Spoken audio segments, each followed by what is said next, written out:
everyone, welcome back to my channel, welcome back to a new vlog. আশা করছি তোমরা সকলে খুব ভালো আছো।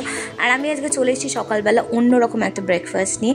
দেখে মনে হচ্ছে এটা পাটিসাপটা, হ্যাঁ পাটিসাপটা বলতেই পারো, কিন্তু এটা কিন্তু একদমই মিষ্টি পাটিসাপটা নয়। এটার নাম আমি দিয়েছি ঝাল পাটিসাপটা, কারণ এর ভেতরে কোনো মিষ্টি নেই। আর এটা একদম একটা ইউনিক রেসিপি, যেটা আমি নিজের এর আগেও ট্রাই করি, নতুন করেছিলাম। যদি ভালো লেগে থাকে, যদি রেসিপি জানতে চাও আমাকে জানিও। এর ভেতরে কিন্তু পুরোই আলু পুড়ছিল, মানে এটাকে ঝাল পাটিসাপটা বলতে পারো। আর দেখে দেখো একদম ইউনিফর্ম একটা পাটিসাপটার মধ্যে হয়েছিল, খেতেও কিন্তু খুব ভালো লেগেছে। আমার এরা মজা টিফিন করতে কিন্তু বেশ ভালো লাগে। তারপর দেখো যেহেতু ডিসেম্বর মাস চলছে, সেই জন্য অন্য কিছু খাওয়া হোক আর না খাওয়া হোক, কেক ইজ ম্যান্ডেটারি। তো দিন নেই রাত নেই দুপুর নেই, যখন পারি আমরা কেক খেতে শুরু করে দিই সবাই মিলে একসাথে। তো এখানে কেকগুলোকে দেখো একদম মানে নাম করে ভাগ করে ফেলেছিলাম, যাতে প্রত্যেকটা কেক আমরা সবাই পাই এবং ইন্ডিভিজুয়ালি সবাই যেন একরকমভাবে পায়, কোনো রকম আলাদা না হয়। তারপর সন্ধ্যেবেলা রেডি হয়ে গেছিলাম, সেটার একটা ঝলক আমি দেখালাম। এই গেট রেডি উইথ মিও কিন্তু খুব শিগগিরই আসছে, কেমন লাগছে জানতে ভুলবে না। আর এবার নিশ্চয়ই জিজ্ঞাসা করবে কোথায় যাচ্ছি, বলছি এত তারা কিসের, কিন্তু তার আগে দেখে নাও এটা ছিল আমার আজকে ড্রেস। তো আজকে আমি একদম ট্রাইপড নিয়ে গেট রেডি উইথ মি করেছি, খুব শিগগিরই আসবে গেট রেডি উইথ মি। তোমাদের সাথে কিছু টুকটাক ঝলক তোমাদের সাথে আমি শেয়ার করলাম। এই গেট রেডি উইথ মিও কিন্তু খুব শিগগিরই আসবে। তো কোনো রকম প্ল্যান ছিল না, জানি আমাদের কোনো রকম প্ল্যান থাকে না, কিন্তু আজকের দিনটা ছিল খুব ইম্পর্টেন্ট একটা দিন। সুতরাং এই দিনগুলো অন্য দিনের মতো না যে যাওয়া হবে কি হবে না, এই দিনগুলো এতটাই ইম্পর্টেন্ট আমাদের জন্য যে যেতেই হবে, আর কিছু হোক না হোক যেতে আমাদের হবেই। তো তার জন্য ঝটপট করে রেডি হয়ে নিয়েছিলাম। আর ঝটপট রেডি হতে খুব একটা হয়নি, তার কারণ সন্ধ্যেবেলার ব্যাপার ছিল। তো দেখো এখানে আমি বারবার তোমাদের লুকসটা দেখাচ্ছি কেমন লাগছিল, কারণ আমার এই হুডিটা বা সোয়েট শার্টটা বলতে পারো ভীষণ পছন্দের একটা সোয়েট শার্ট। কেন সেটা আমি তোমাদের পরে কোনোদিন শেয়ার করবো নিশ্চয়ই। তো চলো টাটা, এবার বেরিয়ে দেখা হবে। এই না দাঁড়ো আমি এখনো কিন্তু বেরোয়নি। এই দেখো এবার আমি বেরোবো, আর দেখে খুব অবাক লাগে জানি, এটা খুব একটা মানে নতুন একটা দৃশ্য যে আমি স্কার্ফ নিয়েছিলাম। হ্যাঁ নিয়েছিলাম, কারণ ঠান্ডাতে আমারও ভয় লাগে, আমি প্রচণ্ড ভুগি। বেরিয়ে পড়েছি গাড়ি নিয়ে, অনেকক্ষণ যাওয়ার পর মনে পড়েছিল যে ভিডিও করতে হবে। আর আমি না একটা জিনিস ভাবি যে একই রাস্তায় কতবার আমি ভিডিও নেবো, কিন্তু ঠিক আছে চলো এবার বৌদি কাদের সাথে যাচ্ছি। সেটা হচ্ছে দাদা বৌদি, দেখতেই পাচ্ছ, আর সামনে দাদার একটা স্টুডেন্ট ছিল। আর এরপর হচ্ছে বলার পালা যে অ্যাকচুয়াল কোথায় যাচ্ছি। এখন ISL খেলা চলছে, তোমরা তো জানোই। আর আমি কত বড় মোহনবাগান ফ্যান বা মোহনবাগানের জন্য পাগল, সেটা আশা করছি যে কজন আমার ব্লগ দেখো তারা প্রত্যেকে জানো। আর যদি কেউ না জানো, এটা জেনে রাখো আমি একদম পাগল ফ্যান।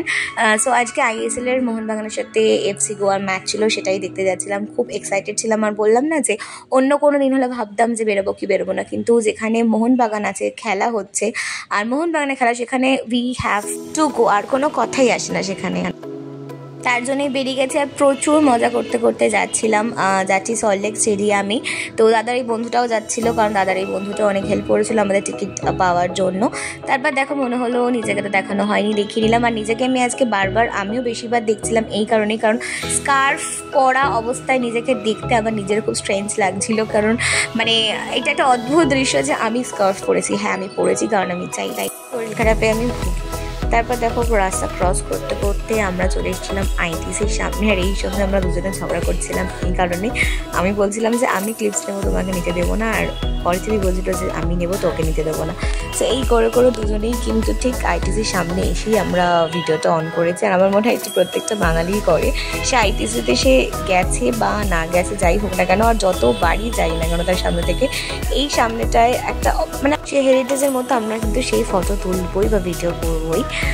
তারপর হচ্ছে আমাদের টিকিটসগুলো বার করে নিয়েছিলাম, তোমাদের দেখানো হয়নি। দেখো এটা হচ্ছে ISL এর টিকিট, মোহনবাগান ভার্সেস FC গোয়ার। এখন কিন্তু অনলাইনে টিকিট মানে হয় না, মানে অনলাইনে তুমি কাটতে পারবে, বাট তোমাকে সেই নিতেই হবে।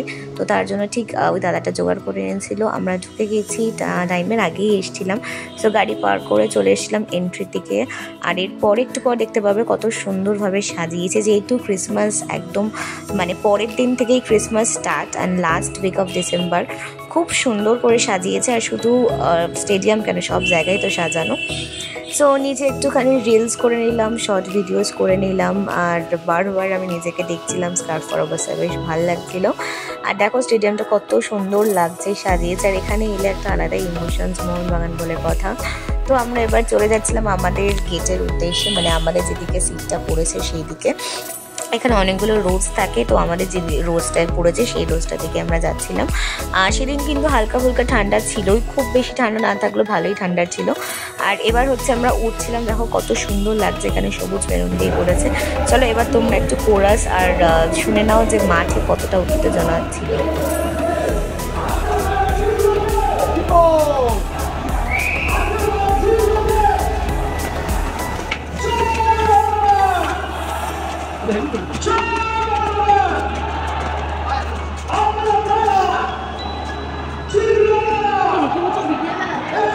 হ্যাঁ, লাইটের জন্য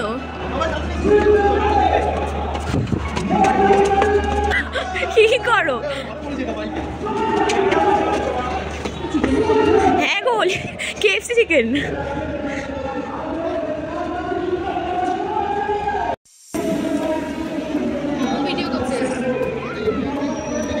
আস্তে আস্তে শুনতেই পেলে কতটা উত্তেজনা থাকে মানুষের মধ্যে খেলা দেখতে এসে। আর মোহনবাগান এগুলো তো একটা আলাদাই আবেগ।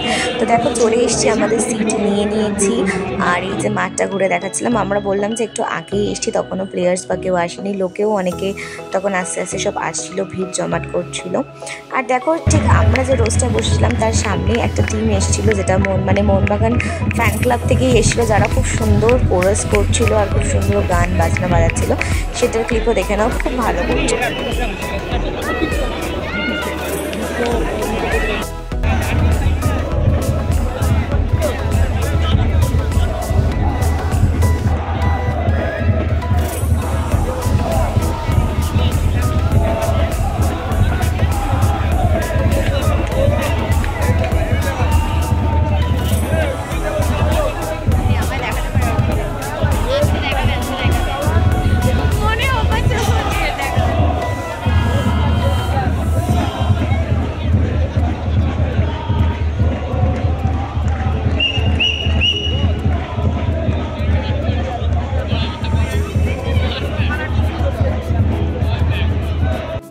দেখতে পেলে কতটা সুন্দর করে কিন্তু ওরা একভাবেই এনকারেজ করে যাচ্ছিল। আর যতটা ভিডিওতে লাগছে সামনাসামনি কিন্তু বেশ ওটা এনকারেজ লাগছিল। আর সবচেয়ে বড় কথা একদম স্টার্ট থেকে শেষ অবধি কিন্তু ওরা এনকারেজ করে গেছে। দেখো এটাই অনেক বড় জিনিস, তার কারণ হচ্ছে যারা প্লেয়াররা খেলে না তাদের কিন্তু প্রচণ্ড নার্ভাস নিয়ে তারা খেলে ডেফিনেটলি, তো সেই জায়গায় এনকারেজটা সত্যি দরকার হয়। আর মাঠে তো জানি কিছুই ঢুকতে দেয় না, খিদের চোটেই একটাই জিনিস ঢোকে, মানে দুটো চা আর ঘটি গরম। তো ঘটি গরম নিয়ে নিয়েছিলাম। হ্যাঁ সেদিন দিনটা হয়তো আমাদের লাকে ছিল না, প্রত্যেক দিন নাই থাকতে পারে, তবে হ্যাঁ দেখতে গেছিলাম খেলা, কারণ মোহনবাগানকে ভালোবাসি আর আজীবন ভালোবাসবো। তাই একটু কষ্ট হলেও কিন্তু কোনো রকম আমাদের মন খারাপ হয়নি, তার কারণ আমরা জানি মোহনবাগান সেরা ছিল, সেরা আছে আর সেরা থাকবে। তো ঠিক আছে চলো, খেলায় তো হার জিত থাকেই, হার জিত নিয়েই খেলা। সেই দিনটা হয়তো আমাদের ফেভার ছিল না, কিন্তু হার জিতের পরও যেটা সবচেয়ে বেশি রয়ে যায় সেটা হলো আমাদের আবেগ, ইমোশনস সেটা। তো খেলা দেখতে গিয়ে যে ইমোশনসটা আমরা ফিল করি বা যে আবেগটা আমাদের হয় সেটাই আমাদের কাছে অনেক বড়। আর জিতে তো সব সময় মাঝে মাঝে হারাটাও প্রয়োজন, যাতে আরও পরবর্তী খেলাটা বেশি ভালো করে জিততে পারি। তো দেখো এইভাবেই সেদিন পুরো খেলাটা দেখেছিলাম। আমাদের রাত্রের খেলা ছিল, মানে 8টা থেকে 10টা। তো রাত হয়ে গেছিলো আর খুব প্রচণ্ড খিদে পাচ্ছিলো এই কারণে, কারণ আমরা সেরকমভাবে কিছু খেয়ে ঢুকতে পারিনি তাড়াহুড়ো করতে করতে। যেহেতু কোনো কিছু নিয়ে ঢুকতে দেয় না, ইভেন জল নিয়েও ঢুকতে দেয় না, এটা একটা প্রবলেমেটিক ব্যাপার। তবে ঠিক আছে, মানে সব কিছু ভালোর জন্য তো কিছু স্যাক্রিফাইস করতেই হয়। তো দেখো যারা এই যে সামনে যে টিমগুলো ছিল তারা তো এনকারেজ করছিল। আর একটা প্রবলেম হয়েছিল, আমাদের সামনে কেউ বসছিল না, এটা নিয়ে একটা বেশ ঝামেলা টাইপের হয়েছিল, কারণ তারা যদি না বসে আমরা দেখতে পাচ্ছিলাম না। আর আমরা কোনোটা এটা পছন্দ করি না যে আমাদের জন্য যাতে পরের লোকরা দেখতে পায়। এইভাবে সেদিন দিনটা কেটেছিল। তো যাই হোক, মন খারাপ নিয়ে আবেগ নিয়ে সব কিছু নিয়ে আমরা ফিরে এসেছিলাম। ফিরে এসে আবারও আমরা কেক কাটতে শুরু করে দিয়েছিলাম, কারণ বললাম ডিসেম্বর মাসে কিছু হোক আর না হোক কেক কাটা থাকবেই, সারাদিন কেক খাওয়া থাকবেই। সো এই ছিল আজকে আমার ছোট একটা ব্লগ খেলা দেখতে নিয়ে। তোমরা কার ফ্যান, স্পেশালি মোহনবাগান না ইস্ট বেঙ্গল, এটা কিন্তু কমেন্ট করে আমাকে অবশ্যই জানিও। আমি কিসের ফ্যান সেটা তো আশা করি বুঝেই গেছো। তো যদি বুঝে গিয়ে থাকো আমি কমেন্ট করে জানিও কিন্তু যে তোমরা কি বুঝেছো। আশা করছি তোমাদের আমার এই ব্লগটা দেখতে ভালো লেগেছে। যদি ভালো লেগে থাকে প্লিজ লাইক কমেন্ট সাবস্ক্রাইব করে দেবে।